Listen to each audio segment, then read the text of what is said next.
temos outra passagem em Deuteronômio 26, 12 e 15. Quando acabares de separar todos os dízimos da tua colheita no ano terceiro, que é o ano dos dízimos. Ó, colheita no ano terceiro, que é o ano dos dízimos. Então era feita a colheita trienalmente, de 3 em 3 anos. Então os darás ao levita, ao estrangeiro, ao órfão, à viúva, para que comam dentro das tuas portas e se fartem. A que serve o dízimo? Veja bem, para o levita, trazendo a miúdos para o dia de hoje, os missionários, que fazem a obra evangelística, missionária. Ao estrangeiro, aos que são necessitados, aos que estão fora dos seus países, são os forasteiros, os que estão vivendo em outros países. Podemos até citar agora no Brasil, os haitianos no Brasil. Então os dízimos é para os estrangeiros. Para os órfãos, sem pai, sem nem mãe, sem pai, sem mãe, que estão aí numa instituição de orfanato, ou até mesmo fora dessa instituição, mas que são órfãos. A viúva que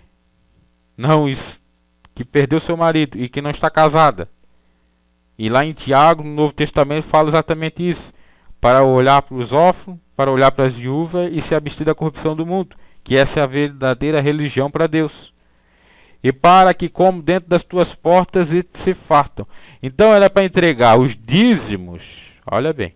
O propósito e a finalidade dos dízimos. Para os levitas. Para quem faz a obra de Deus. Para a manutenção da obra do Senhor. Esse era o propósito. Para o estrangeiro, podemos colocar aqui o necessitado, o que está fora da sua pátria. O órfão, sem pai e sem mãe. A viúva, para dar então a eles. É interessante aqui, que já vemos a finalidade desses dízimos. Será que Deus quer dízimo? Essa é a questão. Ah, mas como você lá parecia que sacrificavam animais para Deus. Lá de fato sacrificavam animais para o Senhor. Eram os holocaustos. Ele recebia como incenso a fumaça daquele sacrifício do animal, aquele valor. Né? Agora aqui nós não estamos falando das possibilidades de oferecer a Deus algo a Ele. Né? Aliás, nós não estamos falando tão somente dessa possibilidade do holocausto. Nós estamos falando agora do dízimo. Qual é a finalidade do dízimo? A finalidade do holocausto é realmente subir aquela fumaça para o Senhor. A do sacrifício é a mesma coisa. O holocausto, queimar os animais. O sacrifício também está aí, vamos dizer, até são sinônimos, até podemos colocar aí holocausto e sacrifício. O dízimo, já a finalidade do dízimo é outra. 3 diz: e dirás perante o Senhor teu Deus, tirarei da minha casa as coisas consagradas e a dei também ao levita, ao estrangeiro, ao órfão, à viúva, conforme a todos os teus mandamentos que me tens ordenado. Não transgredi os teus mandamentos e nem deles me esqueci. Delas eu não comi no meu luto, nem delas terei quando imundo, nem delas dei para os mortos. Obedeci à voz do Senhor, meu Deus, conforme a tudo que me ordenasse. Olha, desde a tua santa habitação dos céus, o abençoa o teu povo, a igreja é a terra que nos deste, como jurasse a nossos pais, terra que mana leite e mel. Então, desde o dia de vosso pai, vós desviastes dos meus estatutos e não guardastes. Tornai-vos para mim, e eu me tornarei para vós, diz o Senhor dos Exércitos. Mas vós direis: em que havemos de tornar? Roubará o homem a Deus? Todavia vós me roubais e dizeis que em que te roubamos? Nos dízimos e nas ofertas. Com maldição sois amaldiçoados, porque a mim roubastes, ou porque a mim me roubais? Sim, toda essa nação. Trarei todos os dízimos a cada tesouro. Então o texto não pode ficar fora do contexto, porque um texto fora do contexto vira pretexto. Veja o que diz o capítulo todo de 3 de Malaquias. Eis que envio meu mensageiro que preparar o caminho diante de mim, enfim. Mas que supõe o dia da sua vinda, que assentará a fundir, purificar de prata, purificar o filho de Levi, refinará com ouro e como prata, então o Senhor trará uma oferta em justiça. Veja bem. E assentará como fundidor e purificador de prata, e purificará o filho de Levi. A questão aqui é com os filhos de Levi. Não tem nada com o povo de Israel. E a oferta de Judá e de Jerusalém será agradável ao Senhor como nos dias antigos e como nos primeiros anos. E chegar-vos-me a vós para juízo, serei uma testemunha veloz contra os feiticeiros, contra os adultos, contra os que juram falsamente, contra os que defraudam o diarista em seu salário, e a viúva e o órfão, que pervertem o direito estrangeiro e não me temem, diz o Senhor. Porque eu sou o Senhor, não mudo, por isso os vossos filhos de Jacó não sois consumidos. Desde o dia de vossos pais, vós enviastes meus estatutos, e não guardastes. Tornai-vos para mim, e eu tornarei para vós. Ok? Mas vós dizeis, em que havemos de tornar? Roubará o homem a Deus? Todavia vós me roubais. E dizeis, em que te roubamos? Nos dízimos e nas ofertas. A questão é do povo levita que estava desviando. Lá não era uma ordem para dar para o povo levita, para dar para o estrangeiro, e etc, etc. O povo levita recebia mais do que era para receber, tinha essa questão, e também dos próprios não ajudarem os pobres necessitados. Essa era a questão. Mas veja que a questão de Deus aqui, ó, no 3, Malaquias 3:3, é contra os filhos de Levi. E purificará os filhos de Levi e o refinará como ouro e prata. Então ao Senhor trarão oferta em justiça. Porque os filhos de Levi, que cuidavam das finanças, que cuidavam das ofertas, dos dias dos holocaustos, e que recebiam do povo de Israel, estavam corruptos, estavam recebendo além do que era permitido, estavam recebendo mais do que era, vamos colocar assim, legal, e não estavam vendo o direito do órfão, do estrangeiro, do necessitado para ajudar eles, ou até mesmo para dizer e repreender o povo de Israel que estava fazendo também a coisa errada, dando para os levitas e não dando para os necessitados. Então aqui há já a crítica, há já então a repreensão do Senhor contra essa atitude errônea. E a oferta de Judá de Jerusalém serão agradáveis ao Senhor. Aqui, ó, outra questão também da oferta de Judá e de Jerusalém. Então temos a tribo de Levi, uma queixa, porque o Senhor vai refinar a tribo de Levi que estava corrupta. E a oferta de Judá seria então válida. Por que a oferta de Judá seria válida? E de Jerusalém seria agradável ao Senhor, como nos dias antigos. Porque Judá, que é uma tribo, tá? A oferta de Judá e de Jerusalém, que seria a capital aí de Israel, vamos colocar assim, ou poderia ser até sinônimo. Por que seria agradável? Porque isso até é uma profecia messiânica, tanto a questão lá do Levi como a de oferta de Judá, mas vamos colocar ali para a questão, naquela época, cerca aí de 500, 400, 600 anos antes de Cristo, a tribo de Levi. Então a questão era com a tribo de Levi que estava errada e a oferta da tribo de Judá que estava sendo errada, porque eles não estavam dando para o povo de Levi, não estava dando para o órfão, não estava dando para o pobre, não estava, enfim. E quando dava, ou só dava para o povo para a tribo de Levi e não ajudava o pobre. Essa era a grande questão. O outro pecado seria dar o dízimo de forma errada, com um propósito errado, desviando da finalidade. Essa é a grande questão. Você tem que dar o dízimo, de acordo com a lei. Tá, tem que dar o dízimo, ok. Mas eu tenho que dar o dízimo para, como nós vimos lá em Deuteronômio, para os levitas, para o estrangeiro, para o pobre, para o necessitado, para os órfãos e para as viúvas. Se eu dar só para os levitas, eu estou pecando, porque eu não estou dando para os outros. Se eu dar só para os outros e não dar para o levita, eu estou pecando. E a questão da corrupção do Levi é que eles estavam recebendo, sabendo que estava errado, recebendo só essa oferta, só eles estavam recebendo. E eles sabendo que aqueles que estavam dando, só estavam dando para eles. E não estavam repassando, digamos assim, para os necessitados. E é o que acontece dentro da igreja, na realidade, hoje em dia. Que o pastor recebe, vamos colocar aí a tribo de Levi, a cúpula de uma igreja denominacional, recebe esse dízimo. Eu não quero nem falar aqui da questão da oferta, vamos só do dízimo.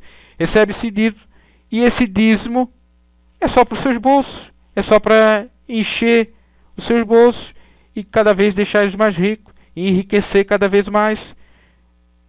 Há o desvio de finalidade, porque o dízimo que Deus destinou já até na época da lei.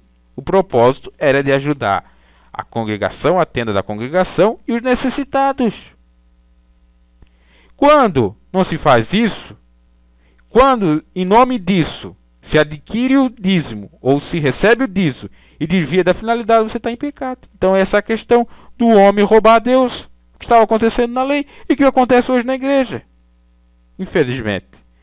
Porque se pede o dízimo, e depois nós vamos ver que na graça, no Novo Testamento, isso não é imposição.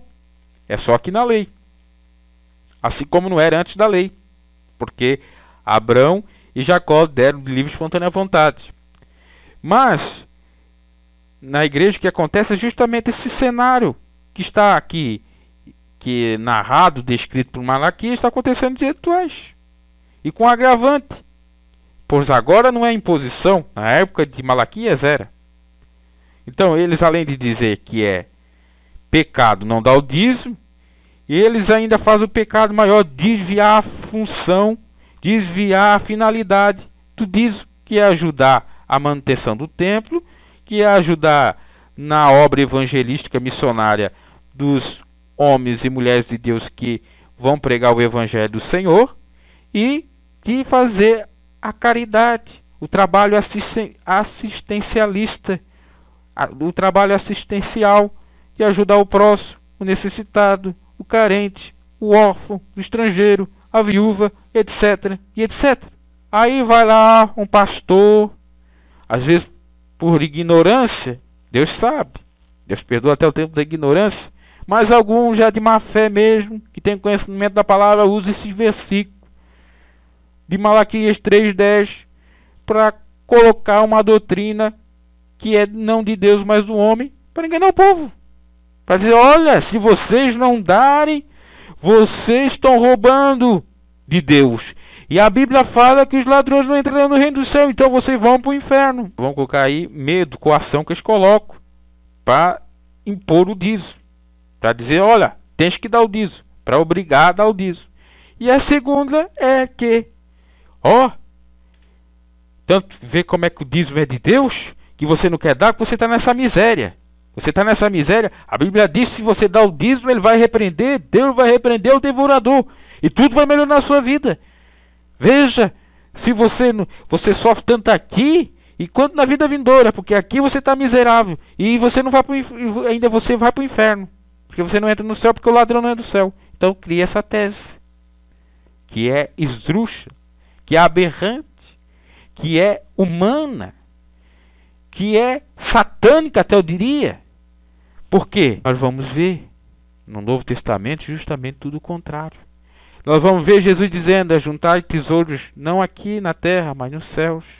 Nós vamos ver Jesus repreendendo, ou exortando, redarguindo, admoestando os fariseus que eram devotos do dízimo, que achavam que era mais santo que os outros porque dava o dízimo. E outras coisas mais que adiante eu vou falar. Tá, meus caros? Mas ainda eu quero tocar nessa tecla aí em que os pastores se embasam com esse Malaquias 3:10 para incutir ou para criar e estabelecer essa heresia dentro da igreja, de dizer que quem não dá o dízimo vai para o inferno e ainda sofre com a miserabilidade. Coisa terrível, não é? E eu me recordo, isso ocorreu na minha outrora religião que seguia, ou igreja denominacional que pertencia. Todo sábado, nessa denominação, nós vamos dizer assim, entre aspas, compelidos, obrigados, por conta da circular, que era um documento, vamos dizer assim, jurídico de ordenança da igreja, para que se realizasse um culto de sábado com transmissão via internet de um culto lá na sede que era em São Paulo. Aí tinha o fundador e líder dessa igreja, pregava lá, fazia campanhas, a vinda de Jesus, a campanha das virgens loucas, enfim, tinha essas campanhas assim para preparar, entre aspas, os irmãos para ir para o céu, porque Jesus estava próximo. Veja bem, grifa bem isso aí. Jesus estava próximo, Jesus estava vindo. Nós temos que se cuidar, não podemos ser as virgens loucas, mas ser prudentes, ok. Aí, numa dessas campanhas, uma pregação dessa, eu estava aqui na cidade, na localidade ou no local onde está a igreja aqui edificada. Estava responsável para colocar esse som e receber os irmãos que vinham à igreja para receber a oração, a pregação direto de São Paulo. Ok. Aí vem um, vem outro, até não vinha muita gente, aí em torno de 10 a 20 pessoas, acho que até menos disso, em torno de 10. E era um sábado, às 14 horas, 15 horas, que já estava aberta a igreja e a pregação ia dar por volta das 16 horas. Aí numa dessa, para minha surpresa, até porque antes disso, e que se convocava na rádio exatamente, era em nome da santidade. Olha, nós temos que se preparar, porque Jesus pode vir, prepara Israel para encontrar com o Senhor teu Deus, etc, etc. E aí, tudo bem, ok, temos que santificar, pode Jesus vir, eu não estou preparado, aquela coisa toda. Antes dessa pregação, a mensagem sempre vinha pautada pelos evangelhos, pelos sermões proféticos de Jesus, etc. E nesse dia veio diferente. Eu estranhei, eu disse, olha, aqui é uma campanha de preparação para a vida de Jesus, para a vida espiritual, né? Eu estava de acordo lá com a religiosidade, enfim, crendo naquilo. Agora eu venho falar de dízimo aqui, o que tem a ver com dízimo e se preparar para ir para os céus? Ok, aí escuto a mensagem, o camarada vai lá, fundador da igreja, prega 3 Malaquias 10 e dizendo isso. Olha, irmão, se não dá o dízimo, você vai para o inferno. Olha o motivo e a causa de você estar nessa miséria. Porque não dá o dízimo do Senhor? Porque você é um ladrão. Porque você está roubando do Senhor. E etc, etc. Fiquei comigo, ok.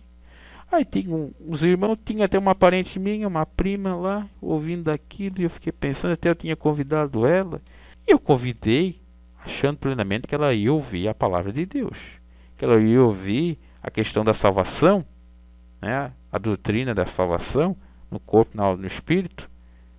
Coisa espiritual vem com essa coisa materialista.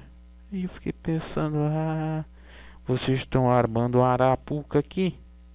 Vocês querem que abra as igrejas, aí prega lá de São Paulo, para várias igrejas abertas, tá todo mundo, inclusive pessoas que não é da denominação, visitantes, católicos, etc.